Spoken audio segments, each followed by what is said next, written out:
Right. Good afternoon, everybody. As Kersia has so eloquently pointed out, my name is Mfundo Mabaso. I am from First National Bank in South Africa, the most innovative bank in the world at one stage. Okay. And I am also a chair of the newly formed investment committee within the AUHF, which is a subcommittee of the board members which you've just seen.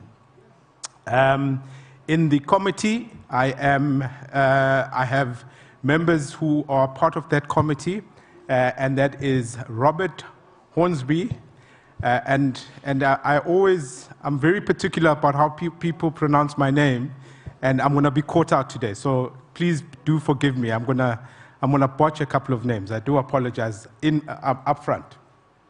And we've got Alumokwe and Mfamo and Maureen as part of the committee.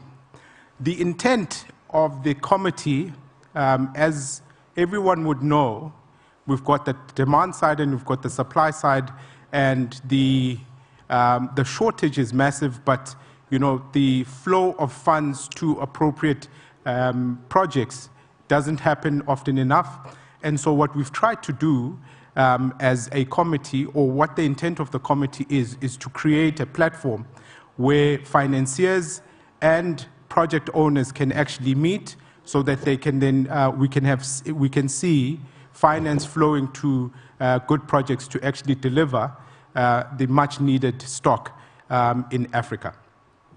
So we will, as part of the work of the committee, share information on opportunities in the housing market in the continent and beyond, and we will facilitate networking events and platforms for parties to meet.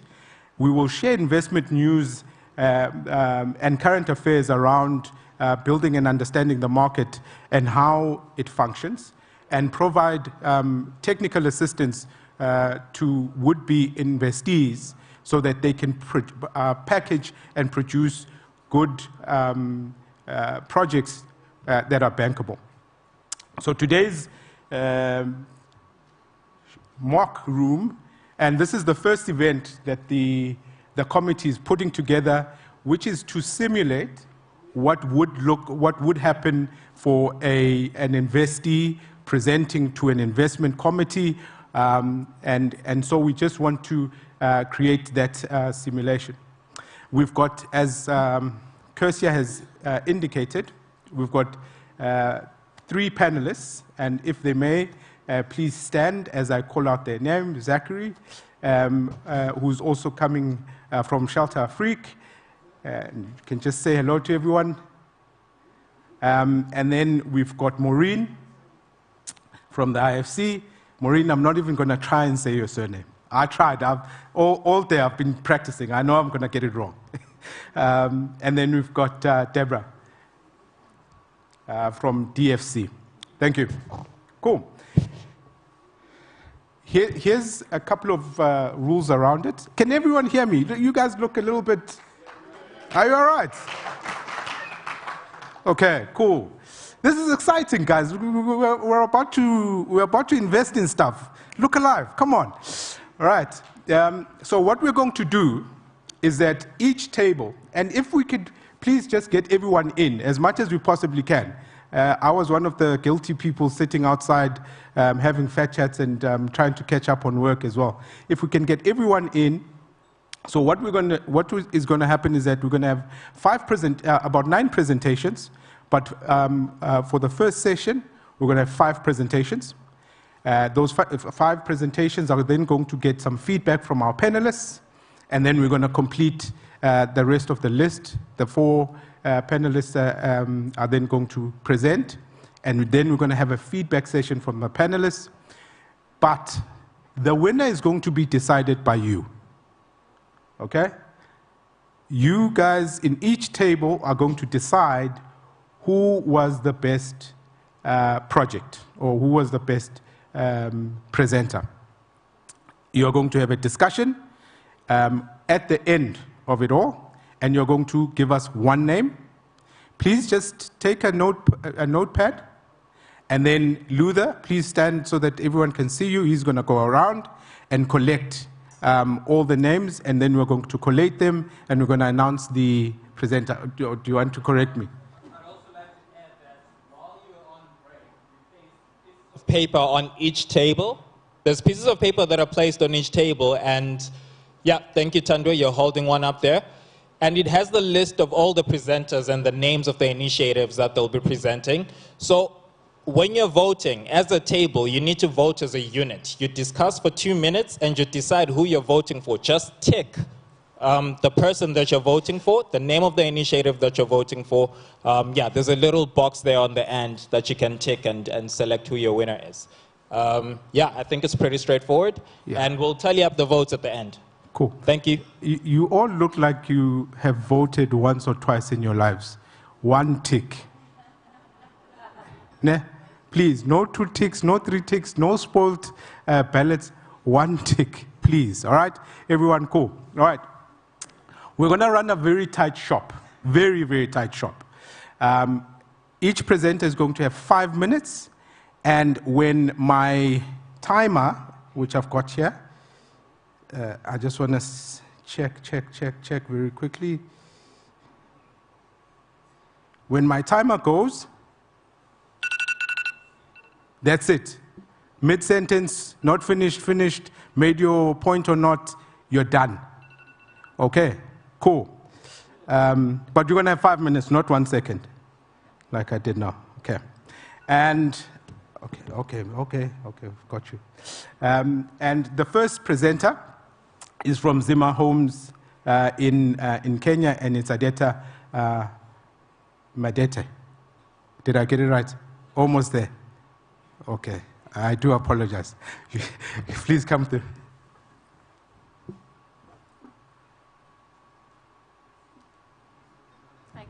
I get 1 extra minute for the error in my name.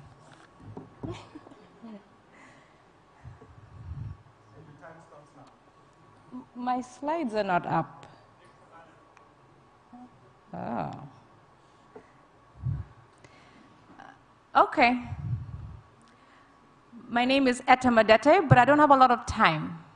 So I'm not going to talk about Zima Homes in too much detail. I won't talk about how it's located in an ideal location along the Western Bypass in Nairobi, Kenya, 137 units, pioneering affordable and sustainable housing.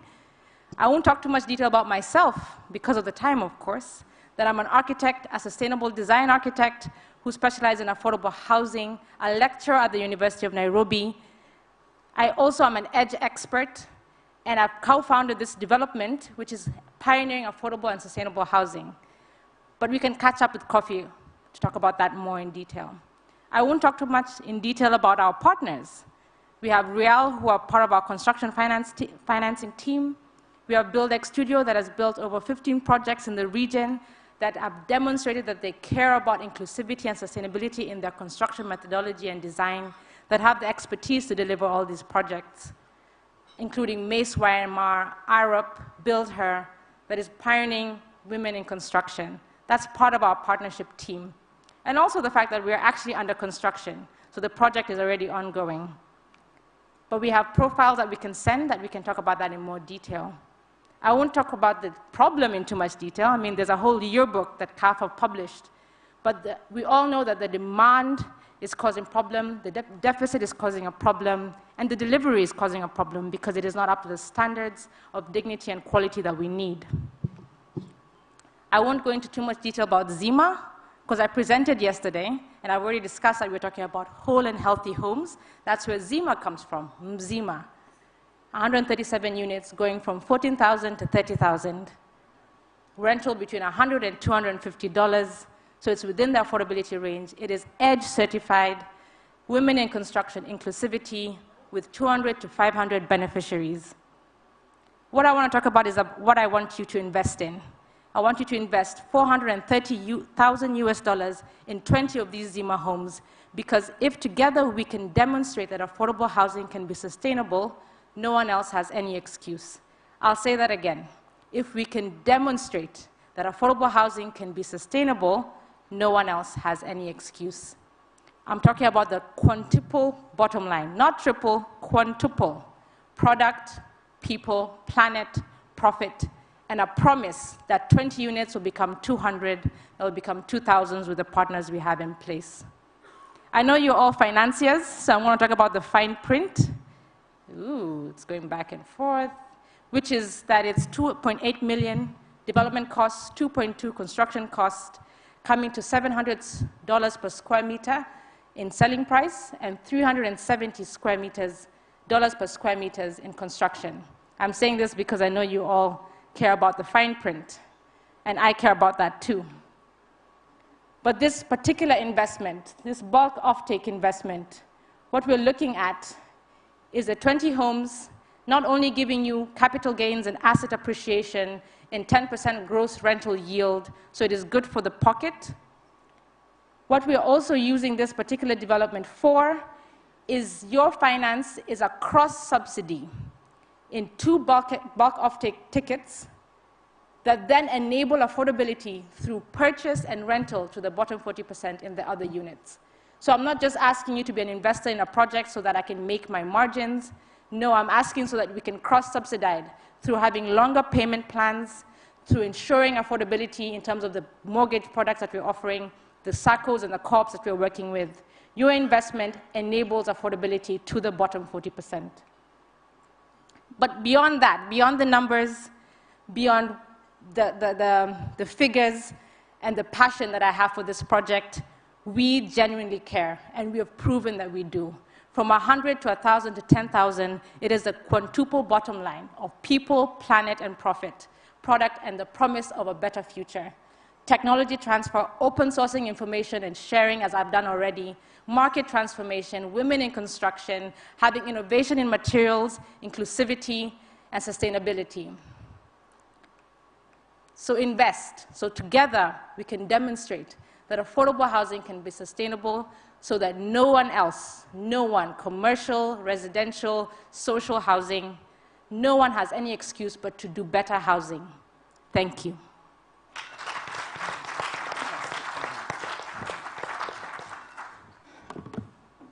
Okay. Thank you very much. I'm not going to try. Okay, the second presenter is from Citra, South Africa, my countryman, Joel Bauer.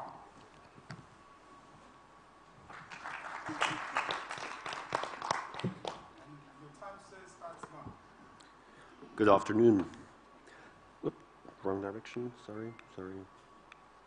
Right, I'm Joel. I have an MBA from the University of Cape Town, and I have a master in architecture from Switzerland, and I'm EDGE accredited since 2016. I was amongst the very first people getting EDGE accreditation.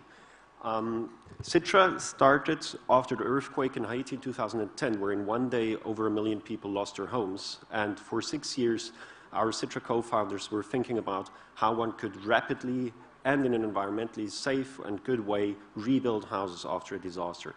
In 2016, we finally had really the guts to start something, and to date we were fortunate enough to attract over $20 million in investment. How we understand the core issue in sustainable housing is that for 70 years, according to McKinsey, there has been no increase in productivity in the construction and property development sector. This leads to very low margins and a very scattered market, which in turn leads to that most people start cutting corners. There's a lack of trust between most stakeholders. Banks don't trust the developers don't trust the construction companies, clients don't trust the developers, and it's impossible to, in the end, build a brand that the customer would trust. And based on that brand, one could then have because there are no brands, there are no research development budgets to do something about the productivity. So what we propose is that we want to build houses that we are proud of and that our clients are proud of, and build a trust in the brand. That trust will then result in higher margins and a higher market share, which you will say, but that will increase costs. But what it will first do is that we will have sufficient R&D budgets to actually increase productivity and reduce the costs to, in the end, eradicate homelessness around the planet. Similar to most people having a phone or a car, many people not having a house. So what we've been able to build to date is an aspirational brand, although it's very small, still just exists in the Western Cape, but we have a very small aspirational brand. We have signature designs, very high quality and durability, and we have the longest warranty that I'm aware of in the industry. We have a Citra building technology for the construction that is certified in South Africa and proven in many houses to date. We have started last year to work on our Citra Cloud and the mobile factory that will enable or unlock many more benefits. You have to think of Citra more as the Volkswagen of housing rather than a conventional developer or construction company. We want to be a brand to the people. They must be proud of living in a Citra house and know the name Citra and be able to tell their neighbors, I'm living in a Citra house, and not knowing who built their house. To achieve that, we have a vertically integrated value chain. We do large-scale property development with mixed-use large-scale properties. We do the urban and architectural design in-house because that's the foundation of our value promise to the clients. And we do the construction in order to control the quality right to the end. Here are some of our advantages. 50% carbon emission reduction over a life cycle, 20% reduction in costs, and about a 75% saving in time. We aim at finishing a house from start, breaking ground, to handing over a key to a client 1 month. That's the goal. Currently, we're sitting at 3 months, so we're not quite there yet, but not too bad. 5 times better thermal insulation than normal houses. And we're very strong in terms of being resistant and resilient to weather extremes, such as floods or storms. We right now have a land bank of 4,000 units in the Western Cape. The largest and most advanced project is Central Blue, where we started rolling out units in 2020, right when COVID started, a month before we started building. That was beautiful, working 4 years and then build houses for a month and then shut down again. We have 100 units completed, 168 units currently under construction, and over 200 units sold. Central Blue is really big scale, and 1,800 houses are complemented with a lot of auxiliary uses, such as workspace for SMEs locally, churches, creches, schools, shopping center, business hubs, and so forth. Here's some photographs. Those are not computer-generated images of our houses. So here you can see the signature designs that our clients really love. We have about a 20% better uptake on those than comparable units and conventional designs. We care a lot about our community, so we focus a lot on that. Here you see a construction picture, how it goes up. We have the 3 cores of sustainability: environmental, social, and economical. A luxury project, then we can go high-rise, and here are the 3 investment opportunities for you: rental portfolio, land development, or high-risk venture capital into the construction technology. Thank you very much.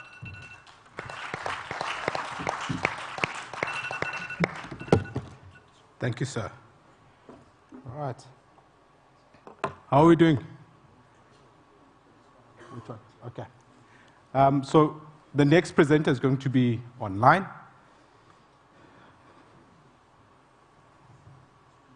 We're good to go. And that is from Casa Real in Mozambique, and the presenter is going to be Richard. Can everyone see? Okay, Richard, your time starts now. Can you hear us, sir? I think you need to unmute. Testing. Testing again. Maybe you should. Can you hear me? Yes. Yeah. I thought maybe you were being muted because you were speaking Portuguese. No, I don't speak Portuguese. My name is Richard, and I am speaking to everyone from Mozambique. Okay, Richard, your time starts now. You've got 5 minutes. Okay, thank you so much. I will be talking to you on how Casa Real is unlocking and planning to scale up the initiatives we have done in Mozambique with market-based solutions. And we are now ongoing with one project where we have done lots of innovations, not only that we have innovated on the supply side, but we have also innovated on the end user financing side. When we started this project, which is ongoing, we discovered that before, the cheapest house in the market was $55,000, and we've designed and implemented successfully and sold as a private developer on market with a $10,000 house, which actually unlocked a lot of the dysfunctional market in Mozambique that was there before for low-income people. And we have been able to achieve that through innovative incremental housing with mixed up income, low and middle income. And we aim, as Mozambique, especially Beira, where we are doing innovations now, we aim at building climate smart homes, resilient, and especially all of you know that in 2019 March, we had a cyclone that destroyed the whole city, and about 90% of the population lost their livelihoods and especially houses. And so we've been able to innovate and participate, create the unlocking of end user finance to help people access housing, and previously excluded people due to traditional mortgage systems and structures. We introduced the lease to own that helped us to avail access to affordable housing to majority people now, and especially those that can access the $10,000 house. 50% of those that we have supported are women-headed households, and majority are in 20 years. So we not only aim at those who are wealthy, but those who can also, the youth at a young age, that can access the affordable housing. We want to scale this initiative. We've been working with Empower to actually facilitate the end user finance. And this is why we are pitching to really scale up the initiative, and especially as we start a new project that we are aiming at finalizing the design, that we are aiming at taking forward of 25,000 housing units. In addition to that we have been, that is ongoing, this will be an additional to the scaling up program, of where actually the pitch is to invite everyone who is interested to joining us on our journey, that we have already had some successes in our innovations, not only on housing delivery, but in end user finance, which is not only the biggest problem in Mozambique, but in the entire Africa. So we're talking to every investor to join us and make contributions in the first phase, which on the 25,000 units we are going to be pitching for 0.5 million, and which will then lead to 250 million in the end of the whole project. But of course, the first phase is this one we are talking about, the 0.5 million. And not only because we are looking at end user finance, we also talk to other sweeteners to facilitate that, people joining from the supply side and end user finance side, for example, guarantees and other types of soft funding that will help Casa Real to achieve most of this mission, and especially the scheme of the end user finance on the lease to own in Mozambique.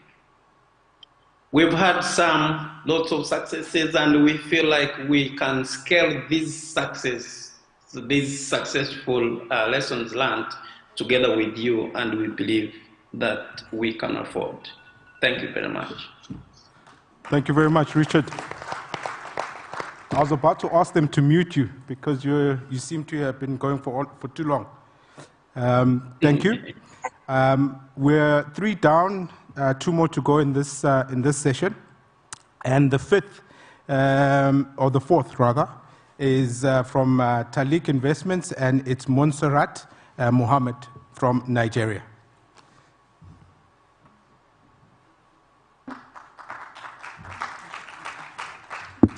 And your time starts now. Okay, good afternoon, everyone. I believe we all know that a healthy nation needs a healthy medical workforce, and a healthy medical workforce can be achieved when your medical practitioners and your lecturers have a good living environment. We all agree that housing is a basic necessity of life. If you live in a standard environment, you have a good mental state of mind. And if you have a good mental state of mind as a medical practitioner, you are able to teach your patients very well. So Talik Investment is building affordable housing for medical practitioners, focused at University of Abuja Teaching Hospital in Abuja. The location is along the airport road, 15 kilometers from the Nnamdi Azikiwe International Airport. The location is 25 minutes drive to the central area and 33 kilometers from the university, very close to the university environment. Basically, the concept of the project is about green affordable housing. We all agree that for a low and middle income earner that needs a comfortable, affordable housing, if there's no funding for the green component of the housing, they are more interested in having the roof over their head rather than listening to you about going green or renewable energy. So the concept of the project is that the housing comes with inbuilt solar panels on the roof, as you can see. We have 2- and 3-bedroom apartments, and these are the features of the estate. Affordable housing that creates a positive impact on the environment. We have passive and active solar design on the building, solar-powered submersible pumping machines for the water. House types were designed with adequate ventilations, energy-efficient system within each apartment, solar-powered street light, and double-pane windows to aid cross-ventilation within the buildings. So these are pictorial view of the estate. Although the panels are kind of scattered, they are meant to accommodate the energy need of each apartment. So this is a 2-bedroom apartment. Now, I'm asking you to invest in this project. If you're an investor, of course, you're going to ask, how am I going to exit? How do I get my money back? Yeah, so this is the analysis. The projection is that a 2-bedroom apartment will be delivered at $15,000. Then the green component of this project is costing about $5,000. The green component cost will be added to the cost of the house. Then the total cost of the house, of course, is given there, and the selling price of the house, all inbuilt. So you're selling to this, the off-takers a complete green affordable housing, of which the mortgage payment on the house will be spread along the component of the green facility attached to the property. But what are the benefits? The benefits are utility savings. On average in Nigeria, we have a power outage of an average of 8 hours a day. On 8 hours a day, you could spend the diesel cost and petroleum on running generator to power your apartment. On an average, you spend $2,000 per annum on a 2-bedroom apartment. Saving of $2,000 per annum, when you spread it over a 10-year period, you have a $20,000 per annum being savings that the off-taker has achieved on buying this project. You also have a serene and standard living environment. I believe you all know when you live in an apartment building and everybody have a generating set, the whole environment is a chaos. It can't be a sane environment. Also, you have reduced noise pollution and reduced carbon emissions from generators. So these are the target off-takers, like I said, the Medical Dental Consultant Associations of the University of Abuja Teaching Hospital, the Association of Resident Doctors, University of Abuja Teaching Hospital. These are doctors doing their residency of a period of over 3 to 4 years, and they have a decent accommodation. They have a flexible payment mortgage options, and they don't need to think about how to power their houses. These are the projected funding avenues. When you bring in your funds, these are the exits for you on getting your fund when you invest in this. Thank you. Thank you. Folks, I hope that you guys are keeping track of which are the good projects to invest in, right? I think there's some people on their phones. Are you guys capturing it digitally? Okay, cool. The next presenter is from Ethiopia, Mike, from Quebec in Ethiopia. Sir, can you hear us? Let's just test that you can hear us. Yes, I can, loud and clear. Okay, your time starts now and you've got 5 minutes. Perfect. So it's a pleasure to meet all of you. My name is Michael Tukabe and I'm the CEO of Quebec. Quebec makes clean and affordable building materials for homes out of hard-to-recycle plastic. We're also named Africa's Startup of the Year by the Global Startup Awards this year. So let's dive into why we do what we do. First reason is the continent, as you all know, is growing rapidly. The population is set to double within the next 20 years, 20 to 30 years. And by 2060, we'll have more people living on the continent than China and India combined. Currently, there are about 80 cities with populations of more than 1 million. The second fact is, as you can see here, this is a picture of Ethiopia. There's 60 million tons of plastic waste that are not being treated properly on the African continent. The prevailing recycling rate is less than 3%. As you all know and can appreciate, there is a massive lack of affordable living. For every 10 houses that are needed, only 3 are being constructed. As you can see here, this is a picture of Nairobi and the Kibera slum. There's a lot of informal housing and slums also growing. Last but not least, to take it frank, the current way of building is simply polluting and destroying the environment. Building materials alone make 2.2 gigatons of the CO2 emissions currently. So the 2 co-founders of Quebec, Kudus and Penda, led UNICEF's first circular economy project. The picture you can see in the background is a UNICEF project that built classrooms out of hard-to-recycle plastic. As they worked on this, they realized this has applications way beyond classrooms. So in scanning the environment, they couldn't find an appropriate business to invest into. So henceforth, Quebec was founded. So what is the market? On a global level, we have $2.2 trillion in affordable housing. On the continent, $800 billion. And in our launch market, Ethiopia, we have about $38 billion opportunity. That combined with the need to cut costs for real estate developers puts us in a very interesting position. Cement has increased by 2 to 3%, by a factor of 2 to 3 in Ethiopia alone, and now there's a very large deficit of roughly 5.5 million tons. This is not unique to Ethiopia. As you can see, some of the panelists have talked about their initiatives, and a lot of the countries are represented on this data by CAP. So what is Quebec? We make low and affordable housing units.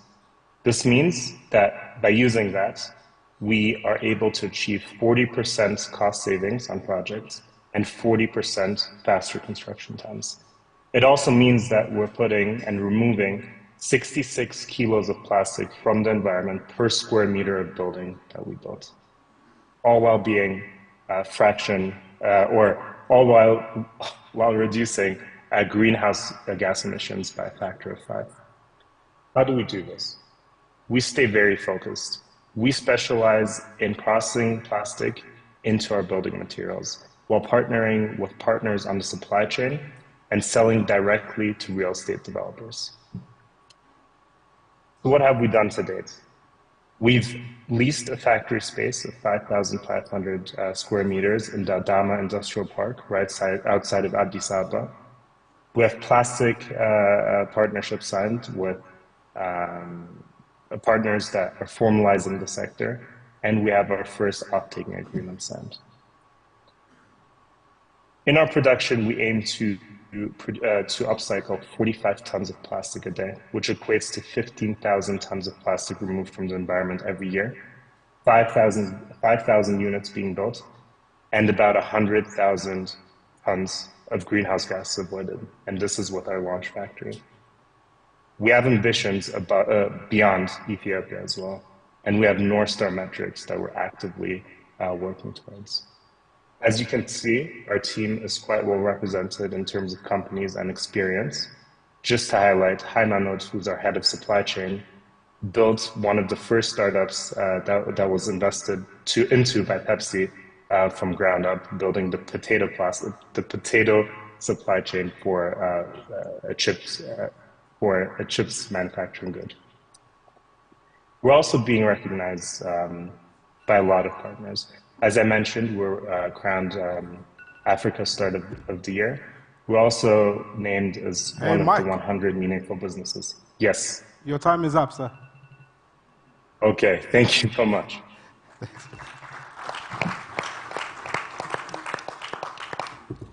Right, folks. That's essentially the first session that we've got today. And I'm going to allow our panelists to give some feedback to the 5 presenters here today. Maureen, shall we start with you? No, they can stand there.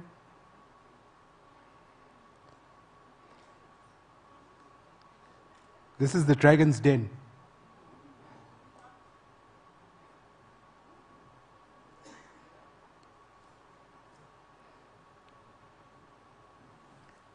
Okay.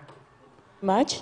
I would like to thank all the presenters for impressive presentations and innovations and ideas that they brought to this room today.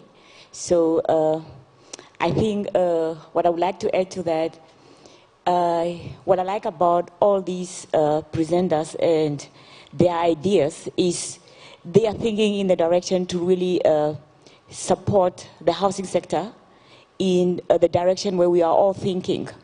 Although some of them were very small in terms of scale, but there was also the 4,000 housing units, which was speaking to more towards the sector needs.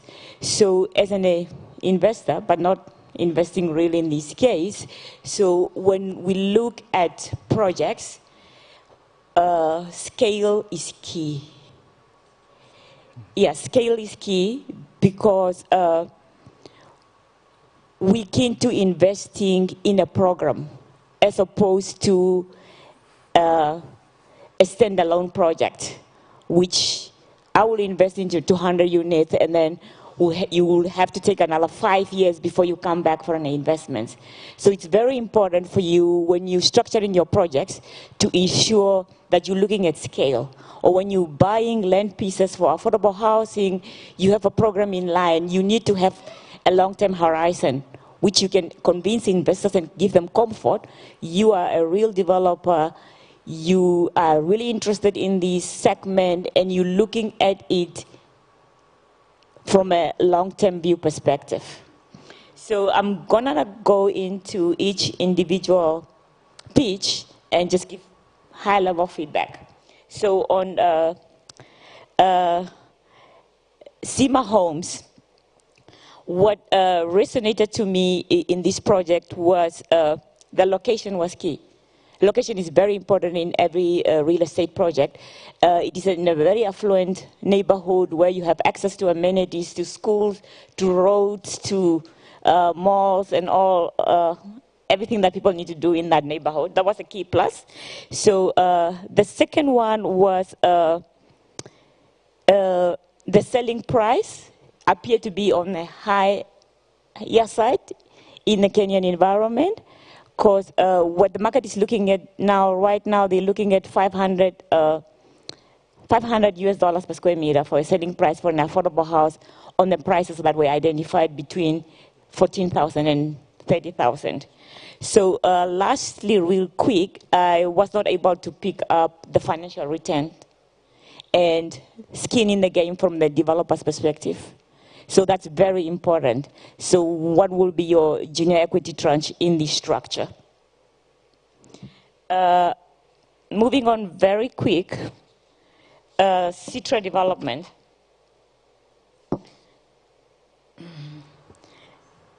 The presentation was very impressive, and what was very resonated with me in this development was the approach of large-scale development.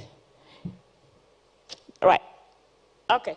So financial return profile was not clear to us. So I'm investing, but I don't know what are the returns in this development.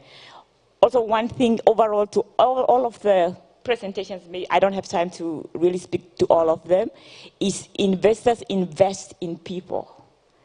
Governance, track record, it's very important, and a capable management. So I'll stop here and let the others come in.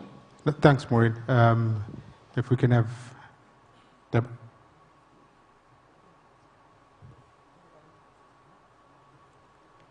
Is it on? Maybe it's sharing is caring. Hello. Right. Okay, here we go.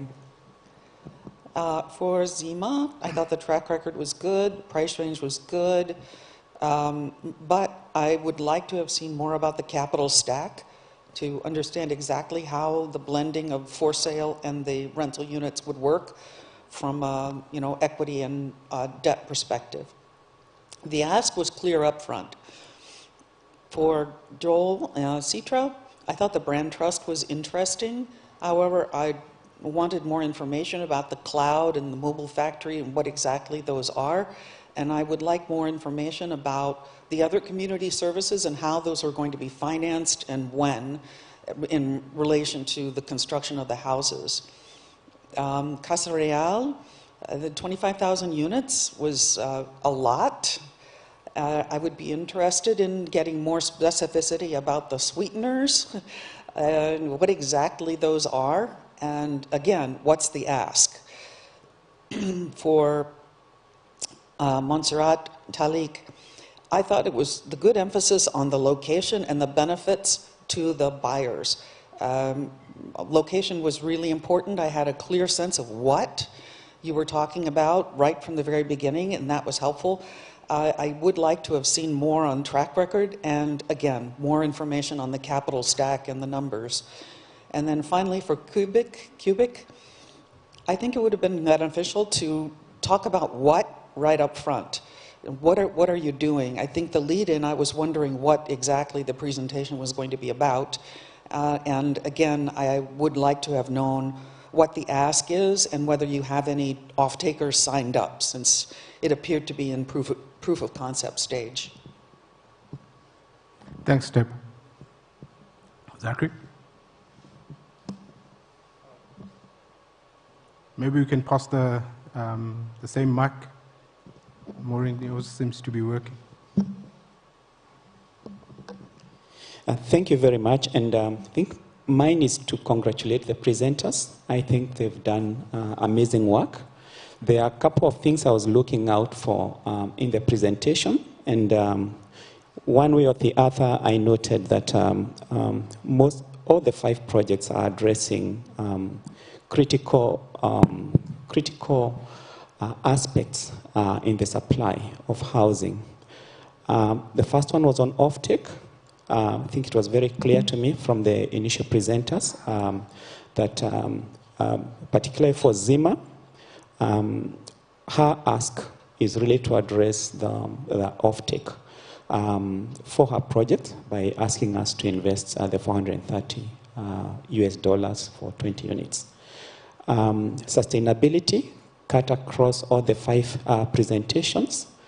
I was particularly interested with Casa Real, was asking for us to facilitate end-user financing, which is a key barrier to home ownership across the continent. And the idea of lease to own for me was particularly quite attractive. Again, on Crescent Garden Court by Montserrat, Again, very interesting designs. Efficiency in the design came out very clearly in that presentation. And for all of them, from an investor perspective, none was coming to us empty-handed. We can see work that is being done. They have evidence to show for it, and I think it's a good starting point for us as investors. Globally, invite them for a conversation around things that I didn't see in the project, particularly on their risk assessment. I would have wanted to see that they thought through the risks attendant to each of the investment and how they are seeking to address those risks. I know time was limited for them, but these are conversations we would want to have with them as investors. Thank you. 100%. No, thanks. Maybe salient points. Maureen captured this need for good people, right? So making sure that you've got solid teams as part of your team. And then Debra just spoke to the detail of how you're presenting your projects, you know, the financial stack, making sure that whatever you say is clearly articulated. So I think that was an important one for me. And then Zachary, just the risk associated with a project and addressing those elements, very, very important. Thank you very much, panelists. So we're heading into our second group of people.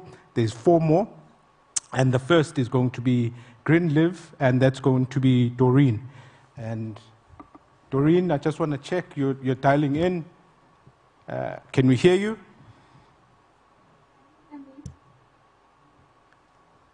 Hello, Doreen. Sound check. Can you say hello? Hello, can you hear me? All right, Doreen, just hold on for me. So Doreen, if you can speak up for us, please. Hello. Get closer to the mic as you would a loved one. Hello. Can you hear me? Yes, maybe big girl voice, if you identify as a... Sure. Our world has become very... Doreen, just one more time. Hello. Okay, I think that will do. Okay, your time starts now, Doreen. Thanks.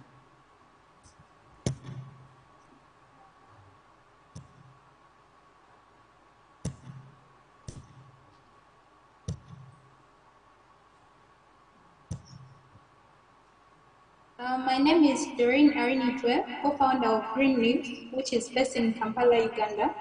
And my team and I are disrupting the affordable housing sector, which is facing the housing crisis, as we all know, and the absence of quality affordable homes to cater for this population.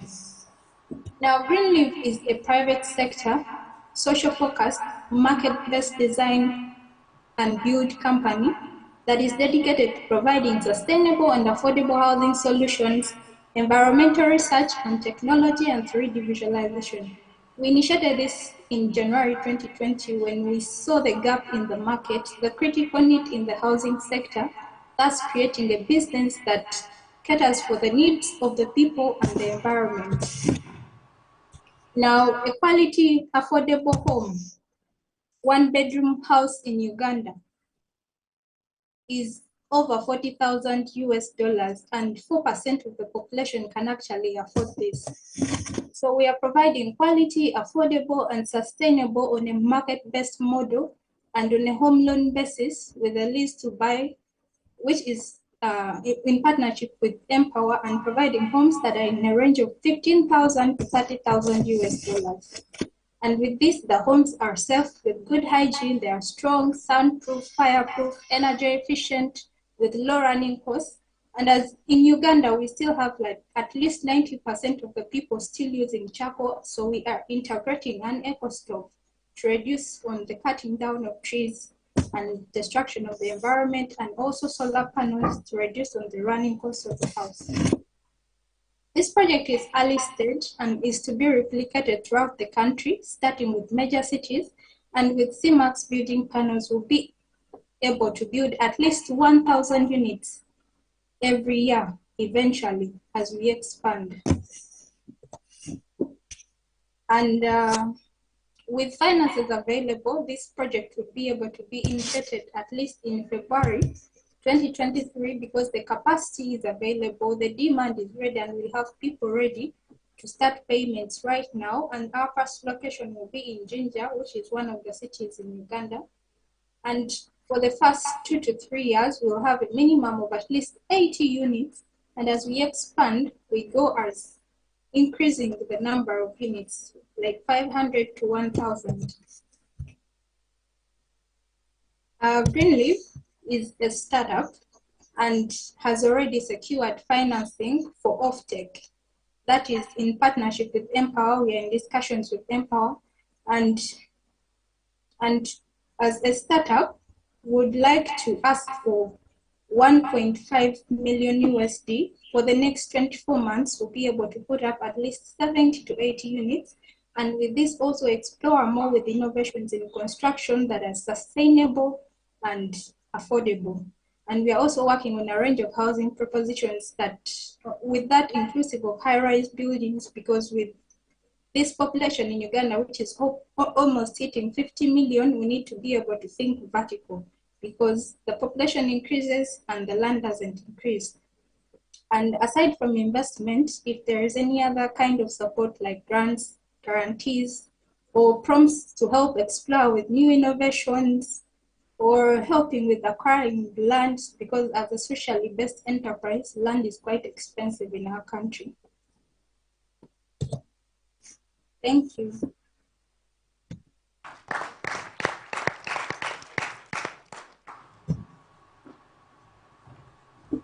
Thank you very much, Maureen.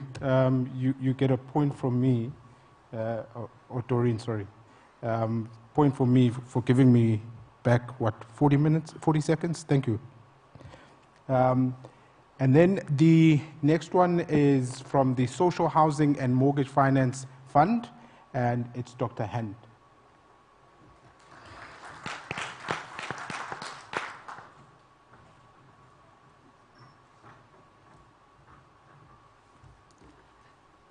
Good evening, everybody. I'm Hind Farouk, the Professor of Sustainable Urban Development at Housing and Building National Research Center, and I'm the advisor of the Social Housing Finance Fund for the Green Social Housing. I'm EDGE expert, European Energy certified, and certified as a life cycle assessment practitioner.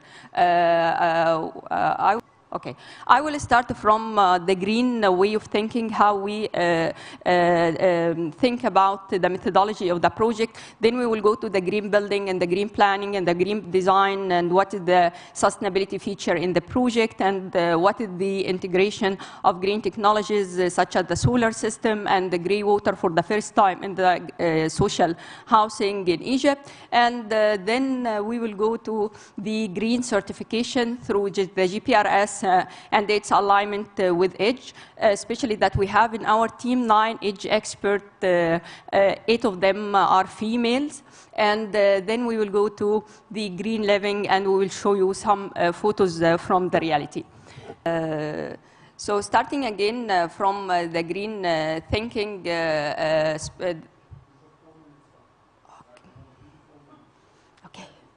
the project initiating to establish 25,000 residential green social housing units with total cost $350 million.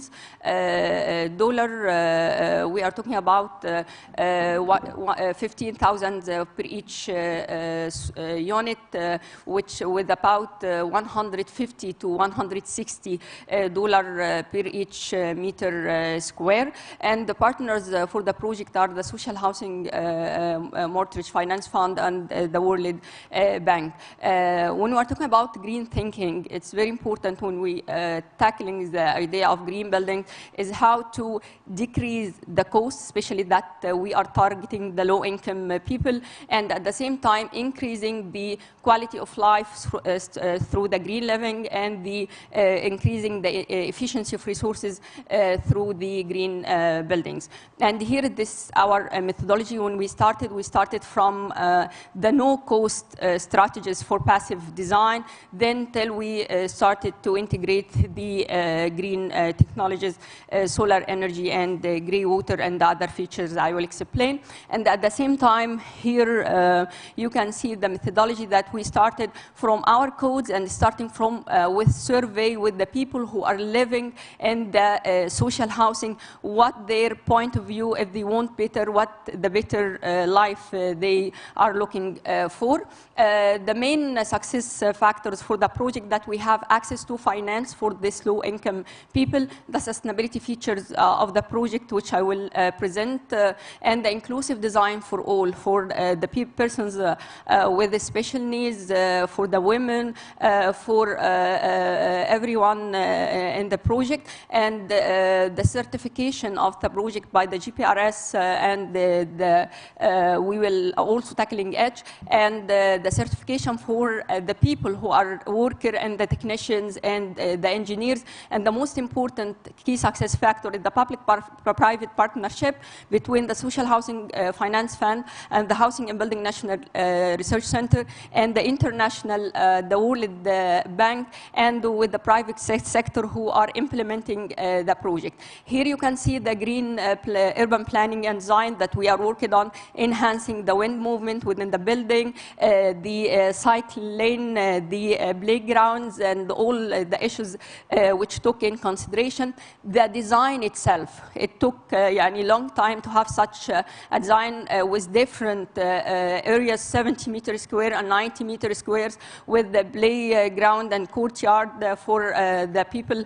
In the construction, we have the mortar with perlite, the white mortar, 25 meter thick, and here is the energy efficiency and solar system. We integrated it in the buildings for the utilities and for the public building to reduce the CO2. All the figures and numbers here, we reduced 35% out of the energy. All of this based on calculations and simulation, and based also on our practice, because this is not our first trial to integrate solar system, but we have it in our project, so we have our lessons learned that we are building on it to avoid any obstacles in the future. The grey water, this is the first time to be integrated on the scale of urban zones, and this will be used for the irrigation of the landscape.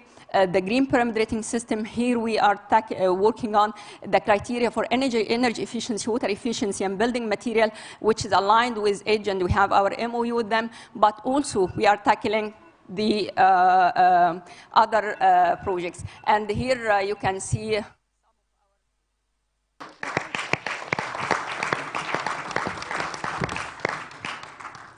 Okay, I need to make sure that I unmute myself. Just stuck. It's hot in the kitchen, eh, Goix? Sure. All right, and on the line, Samuel Lakinen from Atenu Developments and Fun Roof in Namibia. Checking your sound there, Samuel? Yes, hi guys, can you hear me? You are very faint. Can you hear me better? Yes, but maybe if you can increase your volume a little bit more.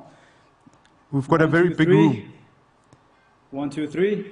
Yep, cool. Samuel, you've got 5 minutes, and your time, sir, starts now.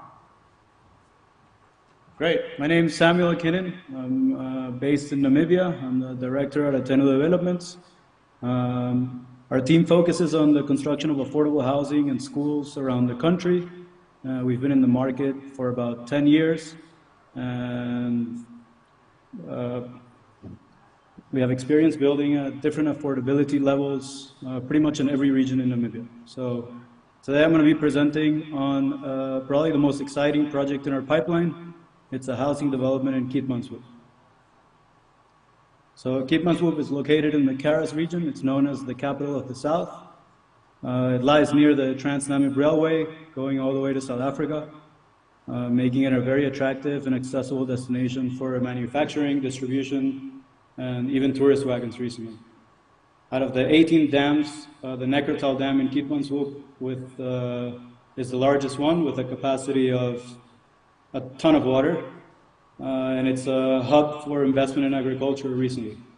So these attractive features are complemented by an increasing urbanization rate and brings Kitmans up on the list of the largest cities in Namibia. RMB recently invested, so they're also increasing the size of the Kitmanshoop military base, so that will further increase the urbanization rate and therefore the housing deficit, the addressable housing deficit. Let's see. So this housing development presents a dynamic layout. It is in a beautiful central area of town. It's full of quiver trees, and it will host a home for over 118 families. The development offers a selection of multifamily apartment unit buildings consisting of 2 to 3 bedroom units for different needs. And the road and building accommodate the roads and buildings accommodate to the steep terrain. So it's kind of a mountainous terrain, which we've optimized through road design to optimize the views to the city. We'll leave all the quiver trees intact in the area, and it will actually lower the price of the roads and services. So there's 35 buildings and a total of 118 apartments. We've integrated one central multi-purpose green area that will serve as a public park, as you can see in the center of the map, and 4 recycling centers that will consist of cooking oil recycling for biodiesel production and plastic and glass repurposing through partnership with local companies. So here are the 4 building types. We have the quiver, which we obviously gave the highest volume. It's full of quiver trees in the area. It's actually near the Quiver Tree Desert, which is a tourist hub. You can see a beautiful image of what the area looks like at the bottom, and the description of the different buildings and what they're made up of. In the next 4 slides, I present the 4 different layout of designs. Square meters range between 65 and 85 square meters, depending on the 2 different basic types, and a categorical cost analysis and square meter of each building. So, you know, these are the costs of the building. Please note that all prices are in Namibian dollars. So basically the construction cost goes for about $320 USD, and we'll be selling for about 440. So it's pretty affordable. We've been working with different valuators in the area in Kitmans, and we are certain that land services and construction, all inclusive, is just a substantial amount above under the average selling price currently. We're also currently working on the edge certification. So these are the 4 different layouts. The Mopani, Acacia, and Baobab and Quiver are 4 different types of trees in the Namibian, and then these are the different fees that we've integrated already into our cost and profit analysis, and it's all inclusive. It's also a great way to showcase that even a small project as this one can be edge certified sustainably. So here is month 1 through 14, the total sale price of the project, not cost. In the first 4 months, we have land and services, and then month 5 through 14, you can see the expense analysis of the construction phase. These are 5 different factors that we'll be integrating. So you have the recycling, different water and electrical fittings and light bulbs that will save up to 30% in costs of services. A single panel roof that will maximize ventilation in the top floor and minimize material wastage. And we will be manufacturing our own bricks on site that will employ locals and minimize the transport carbon footprint of bringing materials from outside. Finally, we have a partnership with... Thank you very much. Thank you very much, sir. Thank you very much. Thank you, guys. Have a good conference. Wish I was there. Thanks, Semo. Right, folks, we're down to the last one, and it's El Yope Global, which is in Australia and both Zimbabwe, and Elizabeth is here to present in person.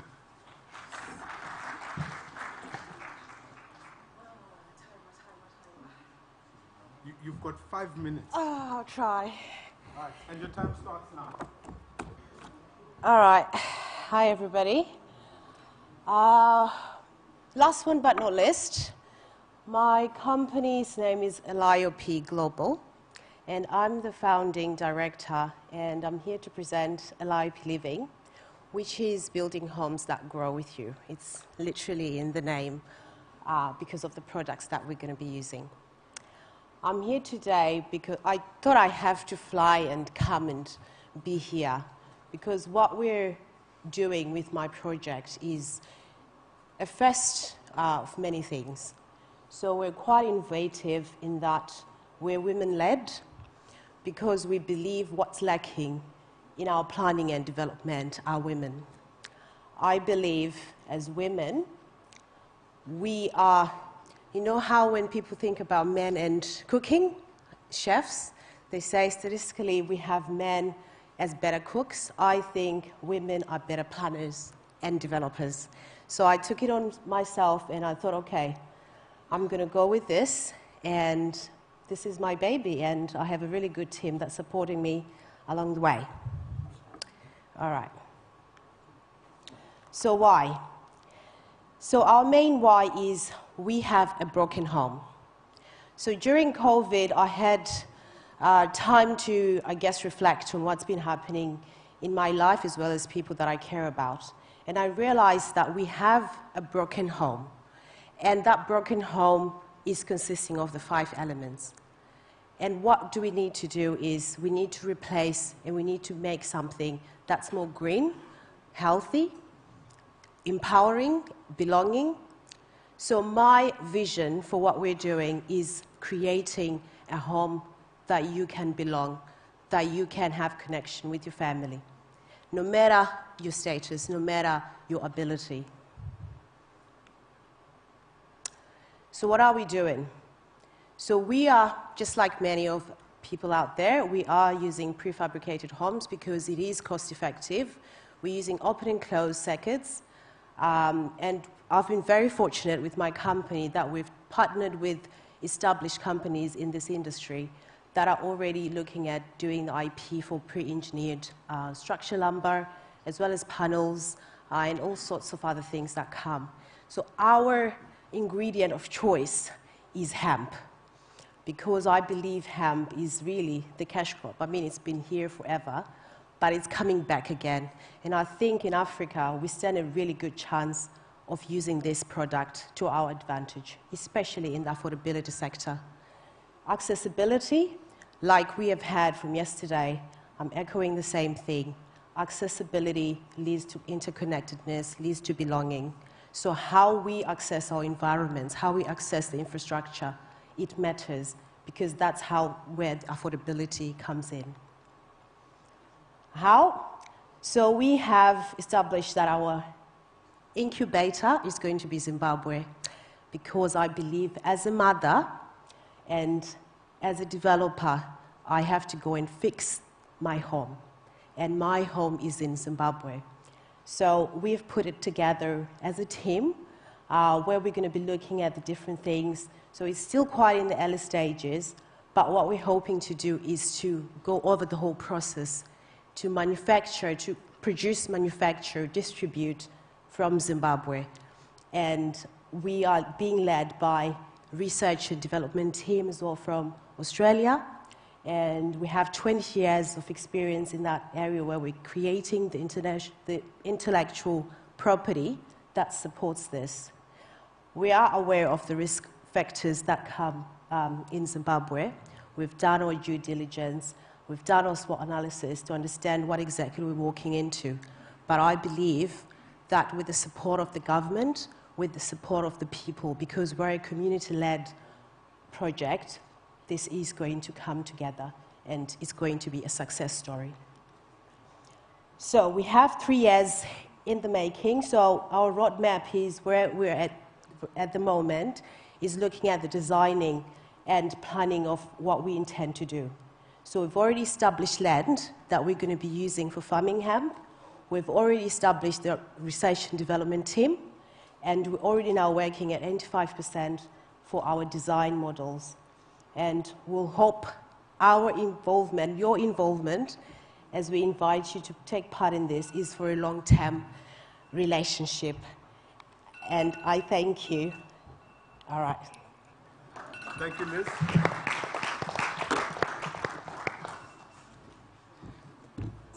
Thank you very much to all the presenters.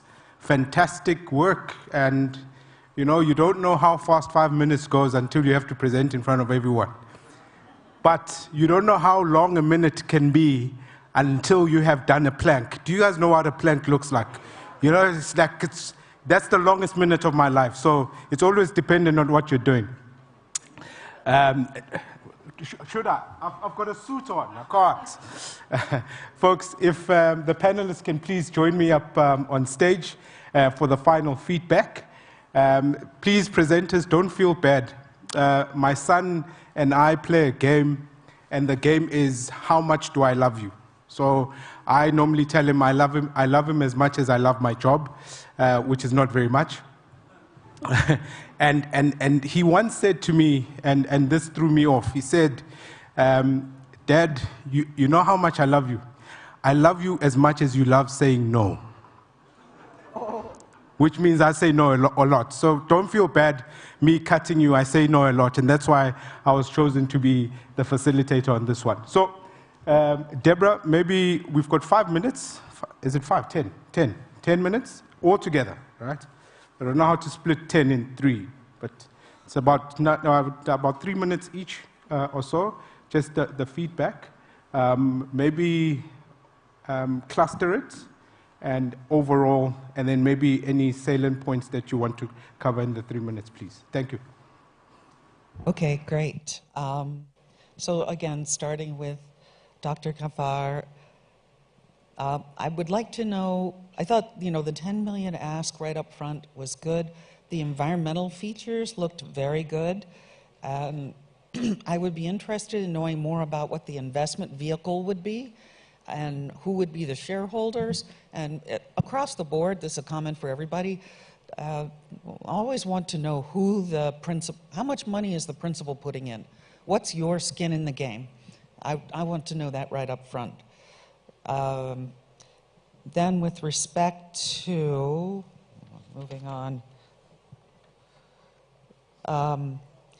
Green Live, I thought that it was very clear and to the point, very efficient presentation of all the facts of the deal. You told us right up front that it's an early stage process, and that's another thing I would ask everyone to do is tell me where your project stands. How long before you can actually mobilize capital? I thought the market demand there wasn't as clear as I would like to have been, and a little bit more on who, you know, who's behind this, who are the people. On Eliop, the prefab sounds very interesting, and the woman-led aspect is definitely very appealing as from a social investor perspective. Again, I would like to know what the ask is, and what are you looking for? Is it grant funding, or is it venture capital? I wasn't quite sure where the money would, what kind of money you were looking for. On the Atenu project, the location looks good.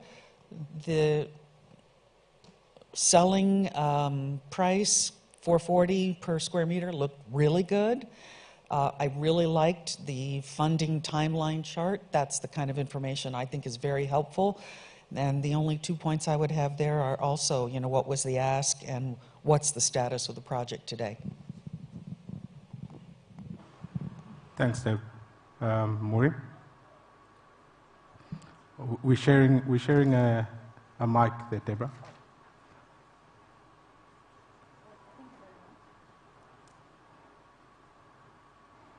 Thank you very much. Again, I will take the approach that I did previously on just giving a high level overall of all the presentations. Impressive projects and presentations from the presenters. Thank you for that.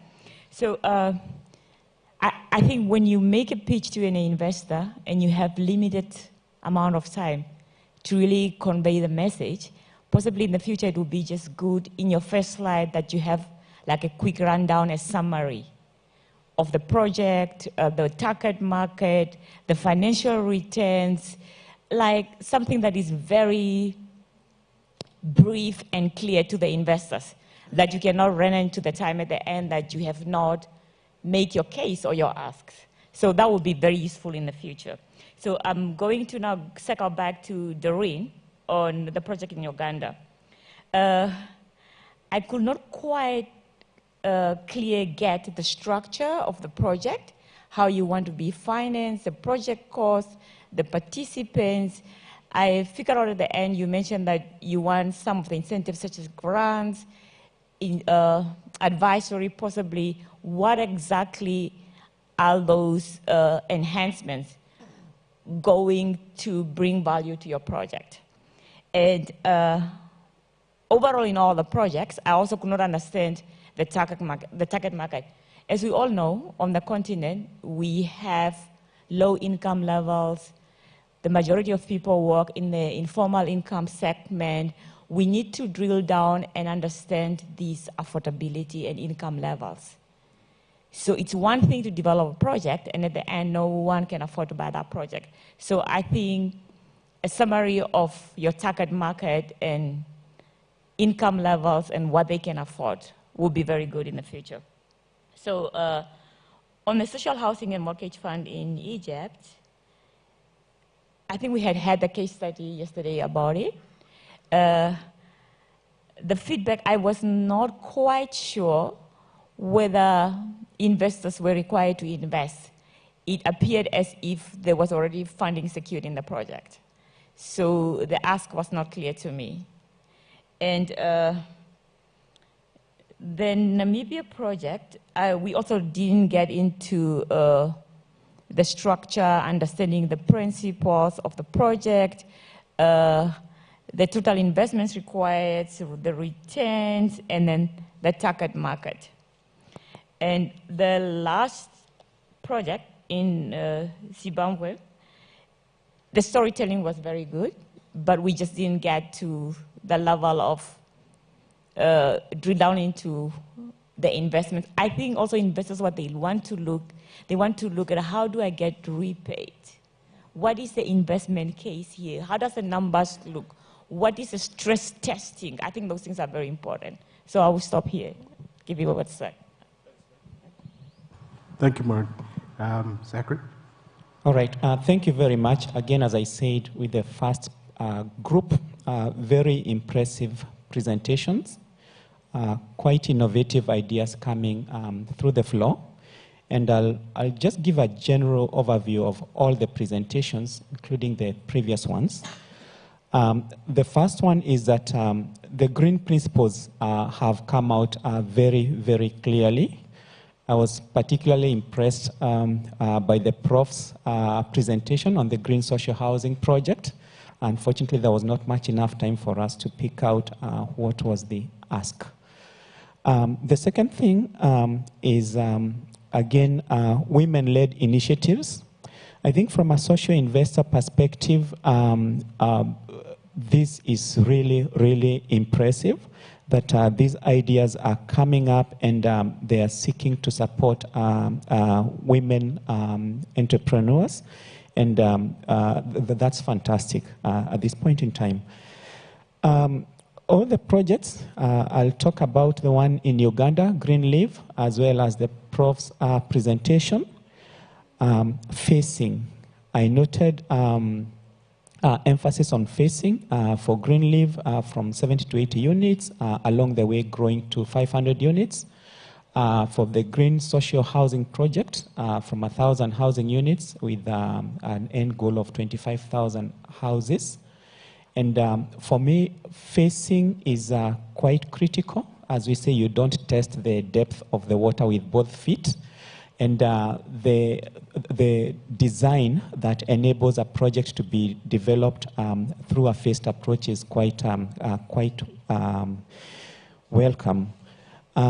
Again, the power of partnerships. I've noted across the presentations this afternoon the use or the leverage on partnerships. Greenleaf through Empower, CMAX, the Green Social Housing Project also talked about partners that create an PPP through it. And of course, the previous presenters as well, there were pockets of partnerships that were quite clear coming out. What I would want to say relates to the green, or rather the alternative building technologies. It was interesting to hear about hemp building prefabricated homes. I think that's where we need to take business. But generally speaking, for alternative building technologies, what I'd be looking for is whether those technologies meet the approval thresholds of the local building standards. So that's something that needs to be looked out for. Get approvals for the use of those technologies, and where possible, customize them for the local environment. That's it from me. Thank you very much, panelists, for your valuable feedback. All right, it's the critical time. You are now, the plenary is the stars of the show. If you can take the next 2 minutes to discuss amongst yourselves, preferably no influence from participants in their respective tables. And then we're going to quickly announce who the winners are. So please discuss and indicate which one you vote for, and then we'll quickly announce. And to the participants, if they can already start prepping their acceptance speeches, please.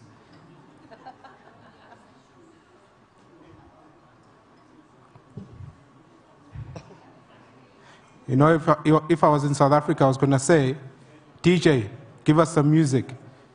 But I don't know how to say it in Arabic. Musika. Some musika. Thank you, sir.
Luther.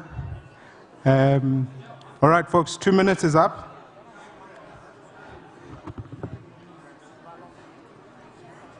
Luther's going to be coming around with Tandiwe to give us the feedback. I'm the only thing standing in the way of you having lunch. So I'm trying to wrap it up as quickly as possible.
Go to the room. Hello.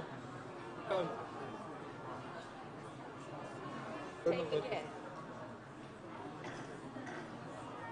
But no. Folks, please bear with us. Are we serving lunch already? That's very disruptive.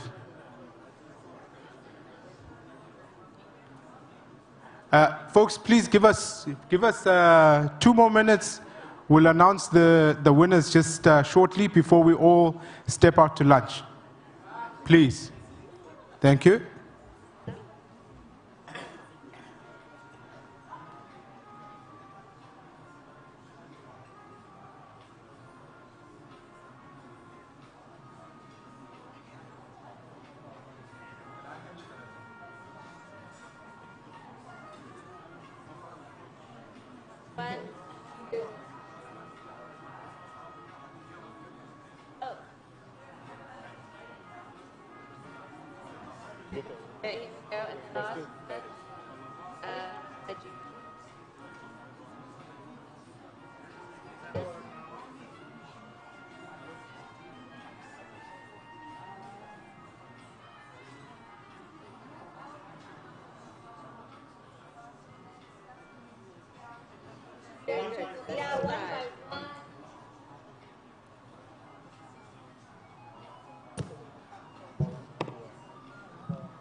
All right.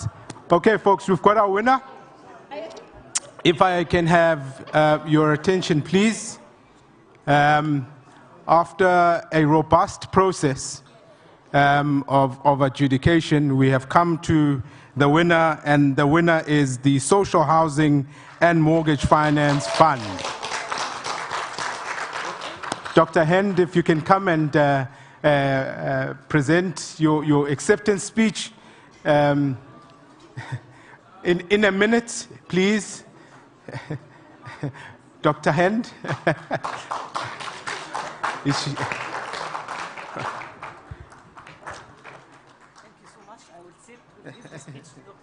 She's the winner. I've got mute powers. So if you go on for more than a minute, I'm going to mute you. I leave okay. this to the friend. Okay, Dr. Hand. Come, just say thank you. I'm so glad because I have many photos from the reality, and I really was upset that you didn't have the chance to see it. But I can say that the winner for this competition is Africa, because Africa has today 9 successful stories are willing to start, and some of them already started on the ground. So we're really happy to support through our methodology and to contribute to all the African countries because this is Africa what we really want, and what we really want to have a green future for our kids and our children. Thank you. We will be visiting this project tomorrow. It's a project done by the fund here in Egypt, and we are looking forward to see you all tomorrow. We're very happy you're all here, and we're very excited about tomorrow's trip. Thank you so much, my friend. Thank you. Thank you. Folks, thank you very much for your time. Kesia, I'm very proud that this was the most engaged session, right? It was lovely, which is testament to the fact that what we're trying to do as the AUHF is really amazing stuff, value being given to our members. So if you're not yet a member, reach out to any one of the board members, specifically David, as well as Mildred, myself, and Kesia, as well as Tandiwe, to inquire about how you become a member of this wonderful organization. Thank you. Lunch is served.